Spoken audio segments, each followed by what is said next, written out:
Hello everybody, welcome to this channel. और आज हम कक्षा 10वीं की गणित में चैप्टर 6.2 चैप्टर 6 जिसमें एक्सरसाइज 6.2 है, उसमें ये जो प्रमेय हमारा थेल्स प्रमेय, इसका विलोम जो कथन होता है उसको सिद्ध करेंगे। ठीक है, तो क्या कहता है कथन कि यदि कोई रेखा है ना, यदि कोई रेखा किसी त्रिभुज की किन्हीं दो भुजाओं को समान अनुपात में विभाजित करे तो वह तीसरी भुजा के समांतर होती है। ठीक है, तो आइए इसका चित्र यहाँ बना हुआ है और हम इसमें क्या क्या दिया गया है उसको लिखते हैं। तो देखिए दिया है, हम लिखेंगे क्या दिया है। सबसे पहले तो दिया है एक त्रिभुज जिसको हमने मान लिया ABC है ना, माना वो त्रिभुज क्या है, ABC है। उसके बाद में तथा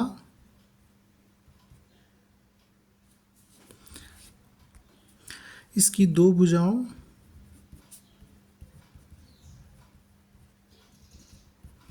जिनके नाम है AB तथा AC को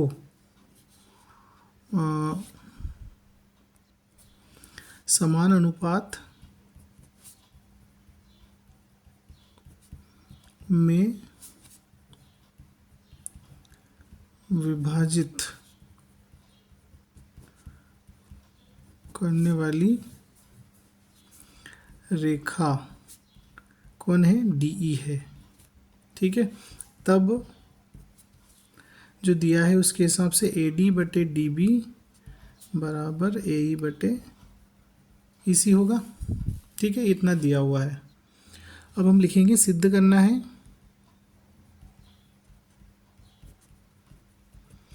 क्या सिद्ध करना है आपको? सिद्ध करना है कि जो DE है ये समांतर है BC के। ठीक है, अब देखिए इसका प्रमाण लिखेंगे हम, मतलब सिद्ध करेंगे। तो हम इसमें लिखते हैं कि माना DE जो है वो समांतर नहीं है किसके, BC के। तब क्या होगा, तब DE डैश एक रेखा होगी जो BC के समांतर हो, है ना। हमने मान लिया कि जो DE है वो BC के समांतर नहीं है, और अगर DE BC के समांतर नहीं है तब एक रेखा ऐसी अवश्य होना चाहिए जो क्या हो, BC के समांतर होगी। तो हमने ले ली DE डैश। ठीक है, BC के समांतर हो, तब क्या होगा इस स्थिति में, थेल्स प्रमेय से।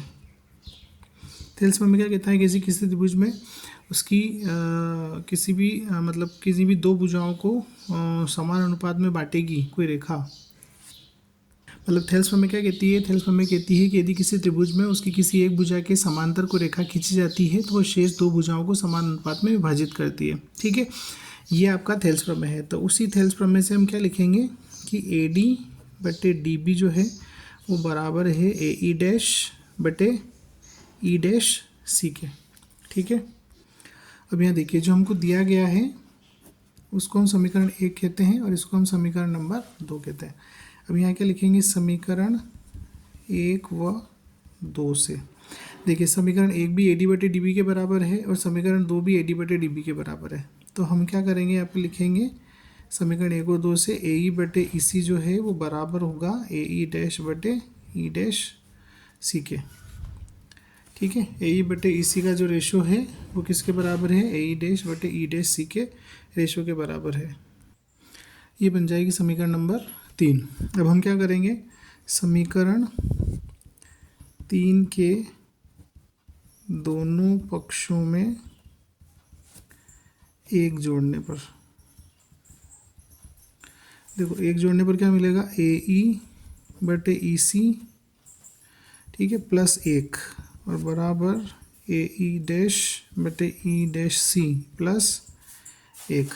यहाँ हम लघुत्तम लेंगे, तो लघुत्तम लेंगे तो क्या मिलेगा आपको, यहाँ मिलेगा EC, तो ये हो जाएगा AE प्लस EC, और ये मिल जाएगा आपको E डैश C, तो लघुत्तम में आएगा, और ये मिलेगा AE dash plus E dash C। इसको और आगे हल करेंगे। अब यहाँ चित्र में देखिए AE प्लस EC जो है वो AC के बराबर है, मतलब AE और EC को जोड़ेंगे तो क्या मिलेगा, AC मिलेगा। ऐसे ही हम AE डैश और आपका E डैश C इसको जोड़ेंगे तो भी AC मिलेगा। तो इसलिए हम चित्र के अनुसार क्या लिख सकते हैं, ए ई प्लस ई सी को हम लिख सकते हैं ए सी, और जो ई सी है वो इसके नीचे है ही सही, बराबर ए ई डैश और ई डैश सी इन दोनों का योग वो किसके बराबर होगा, ए सी के बराबर होगा, बटे में ई डैश सी। यहाँ पर हम क्रॉस मल्टीप्लाई करेंगे तो ए सी में जो है ई डैश सी का मल्टीप्लाई होगा, और ए सी जो है इधर इसमें ई सी का मल्टीप्लाई होगा। ठीक है, अब यहाँ देखिए आप क्या है, ये ए सी को हम ए सी से काट सकते हैं, है ना, इसके बटे में आएगा, इससे कट जाएगा, तो आपको क्या मिला, ई डैश सी बराबर ई सी मिला। तो फाइनली हमको क्या मिल गया, ई डैश सी जो है वो ई सी के बराबर मिला। अब आप इस चित्र को देखेंगे तो चित्र में क्या दिया हुआ है, ए ई डैश और ई सी दोनों को अलग अलग दिखाया गया है, लेकिन आपको क्या मिला यहाँ पर, आपको जो मिला वो मिला है कि ई डैश सी जो है वो ई सी के बराबर है। इसका मतलब क्या हुआ, इसका मतलब ये हुआ कि जो बिंदु ई है और बिंदु ई डैश है ये दोनों अलग अलग बिंदु नहीं, एक ही बिंदु है। ठीक है, तो हम यहाँ पर लिखेंगे कि ये जो है इसको हम समीकरण नंबर जो हमारा पिछला समीकरण था उसका जो नंबर था 3 था, इसको हम समीकरण नंबर 4 कहेंगे। ठीक है, तो यहाँ लिखेंगे हम कि समीकरण 4 से स्पष्ट है कि बिंदु ई तथा ई डैश अलग अलग नहीं है, बल्कि एक ही बिंदु है। ठीक है, तो इससे क्या स्पष्ट हुआ, इससे स्पष्ट हुआ कि जो डी ई है वो समांतर है बी सी के। यही हमें सिद्ध करना था, तो हम लिखेंगे प्रमाणित। ठीक है, आशा करता आपको समझ आया होगा, और नहीं आया हो तो एक बार और देखें, अच्छे से समझें। थैंक्स फॉर वॉचिंग, वीडियो को लाइक कीजिए, शेयर कीजिए। Thank you.